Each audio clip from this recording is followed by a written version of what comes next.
Zdravo dragi moji, dobrodošli na kanal. Danas ću vam pokazati kako sam napravila stvarno jako ukusnu obrok salatu koja može biti kao samostalni obrok ili kao prilog uz neko meso. Ovdje sam iskoristila, kao što vidite, malo veće 3 krompira, tu ima otprilike oko 600 grama, iseckala na neke malo sitnije kocke, komadiće. A zatim dodajem i nešto zamrznutog kukuruza, tu ima možda 50 grama. Možete dodati i neko drugo zamrznuto povrće. Dodajem vrlo malo vegete, odnosno suvog začina. Prelivam sa hladnom vodom i odneću da prokuva, odnosno omekša. A za to vrijeme pripremit ćemo stvarno jako fini umak, za koji će nam trebati par čenova belog luka. Ja sam ovdje iskoristila 4, ako je vama to mnogo, slobodno koristite manje kako volite. Koristim ovaj secko, često me pitate gdje sam ga kupila, u jednoj prodavnici gdje se prodaju plastični proizvodi, plastikara, ali ima je sada, ja mislim, i kod Kineza i u Džambu i stvarno svuda je viđem, čak i u nekim supermarketima, odnosno megamarketima, pardon. Dodala sam malo soli, ljute paprike i malo suvog peršuna. Ne bi bilo loše ukoliko imate svež peršun ili mirođiju da dodate. Sada ću upotrebiti jedan limun pa ću ga presjeći na pola i koristit ćemo sada i 2 ovako kašike supene majoneza.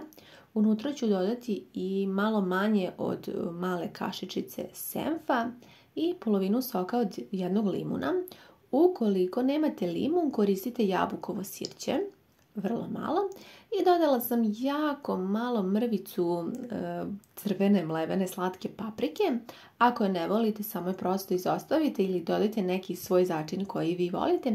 Pa promešajte, trebalo bi da dobijemo malo, da kažem, gušću ovu smesu. Zaboravila sam da dodam neizostavno biber. Ja sam dodala još mrvicu majoneza da bi mi smesa bila ovako malo gušća, odnosno ovaj naš fini umak za salatu. Unutra dodajem 150 ml jogurta koji je dosta gust. Ukoliko imate ređi, dodajte samo manje jogurta. Otprilike bi trebalo da dobijete ovako malo gušću smesu. Vi isprobajte ukus, pa ukoliko vam još treba začina, dodajte. Meni je ovo bilo sasvim dovoljno. Sljedeći sastojak je krastavac. Ja ovdje imam dosta velik krastavac koji ću da iseckam na malo sitnije ovako komadiće. Tako mi baš pristaje uz ovu salatu, a vi možete iskoristiti i neko drugo povrće koje imate. Sada je sezona i krastavaca i paradajza, pa zašto ga ne bismo koristili. Prvi put inače seckam ovako krastavac i stvarno mi se sviđa i kasnije kada sam isprobala, baš salata ima neki poseban ukus i doživljaj. Kada isečete ovako na sitne kockice, možete dodati u onu smesu sa belim lukom, pa potom preliti sa umakom i sve to zajedno pomešati. Ovo čak može biti i ovako samostalno salata. Međutim, moja ideja je bila da napravim obrok jedan lagan, samostalni koji će me lepo zasjetiti. Sjetila sam se da imam i nešto malo kupusa, jedan mali komadić, pa ću ja to da izrendam ovako sa seckom. Inače uvijek tako seckam da bi bilo dosta sitnije. A vi ukoliko imate neko drugo povrće na raspolaganju u kući, slobodno dodajte. Sad ćemo to zajedno da pomešamo i stvarno već ovako na oko jako lepo izgleda, ali još fali nekih sastojaka, a to su ovi naši prokuvani krompir i kukuruz. Otprilike su se kuvali 20 minuta na dosta jakoj vatri, ali to zavisi od toga koliko vam je krompir mlad. Sada ćemo zajedno sve to pomešati. Ja sam sačekala tek toliko da se krompir malo ohladi, da ga ne stavljam baš direktno vrućeg i sve zajedno pomešajte. Kao što vidite, dobili smo jednu jako kremastu i finu salatu koju je sada potrebno odnijeti u frižider da se ona lepo ohladi i onda uživati u jednom fantastičnom kremastom i ukusnom obroku.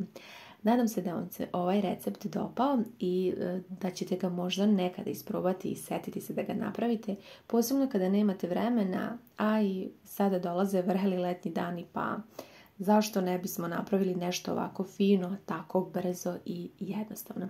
Ja ću vam u nastavku ostaviti još jedan recept vrlo sličan ovom, a vi mi pišite koji vam se više dopao.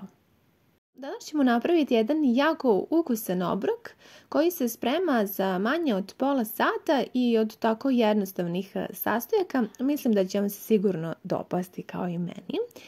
Biće vam potrebno ovako 2 malo veća krompira, mada količine vi svakako prilagodite vašem ukusu. Isickajte ga na neke sitnije kocke, prelijte sa 1 litar vode, pa dodajte malo vegete, kocku za supu, soli, šta volite i odnesite da se krompir prokuva. Za to vrijeme ja ću iskoristiti 1 manju glavicu crnog luka, također možete koristiti i više i potrebno je sada da ga ovako režete na što tanje trakice. Ovom ručku baš lepo pristaje kada se ovako luk iseče. Sipajte malo ulja i možete odneti sada da se luk prodinsta. Nemojte ga dinstati onako da porumeni, nego tek toliko da blago omekša. To će se desiti kroz nekih 3-4 minuta. Onda možete dodati oko 100 grama rendane šargarepe, kao i između 50 i 100 grama zamrznutog kukuruza. Ovo je bila moja ideja, vi možete neko povrće koje vi imate trenutno kod kuće. Dodat ću još malo začina. Vi probajte, možete posoliti ili dodajte već neke vaše začine po vašoj želji. I sada na dosta jakoj vatri mešajte, nekih možda 5 minuta. Nakon toga dodala sam i 100 grama rendanog mladog kupusa. I sad ćemo to da mešamo. Cilj je sada da sačekamo da kukuruz omekša, njemu je potrebno ukupno možda 10 minuta. Sada ću upotrebiti 200 ml pavlake za kuvanje, dodat ću 1 malu kašičicu mlevene crvene paprike i malo bibera sa belim lukom. Međutim, ja sam želela da iskoristim zapravo 3 kašike kisele pavlake, ali ona mi se pokvarila i morala sam da iskoristim pavlaku za kuvanje. Sada ću da prelijem preko pavlaku i smanjit ću temperaturu da bude srednja i tako ću da mešam. Malo sam posolila, meni je bilo potrebno. Krompir se također prokuvao pa ćemo ga sada procediti. A ovo jelo se sada već i privodi kraju. Kao što sam rekla, slobodno možete koristiti kiselu pavlaku i ja bih je sigurno iskoristila, ne bih trošila pavlaku za kuvanje. Međutim, kažem, eto, pokvarila mi se. Mešajte ovako nekih možda par minuta, a zatim sam ja dodala i 1 šaku, tu ima možda 50 grama baby spanaća, koji sam naravno prethodno oprala. Ukoliko ga nemate, možete dodati svežeg peršuna ili jednostavno neki suvi začin, čisto da malo dobijemo sada i lepu boju, a i da iskoristimo malo finog povrća. Sve se lepo sjedinilo i sada ćemo da dodamo još i ovaj obareni krompir. Temperatura je i dalje srednja, sve zajedno samo promešajte pa potom možete slobodno isključiti ringlo. Jako se sve lepo sjedinilo, ukus je predivan i kao što vidite možemo napraviti jedan stvarno fini obrok i bez mesa. Meni je jako ukusno, sastojke možete svakako improvizovati po vašem ukusu. Nadam se da vam se ova ideja dopala. Hvala vam na gledanju, javite mi utiske i ljubim vas sve puno.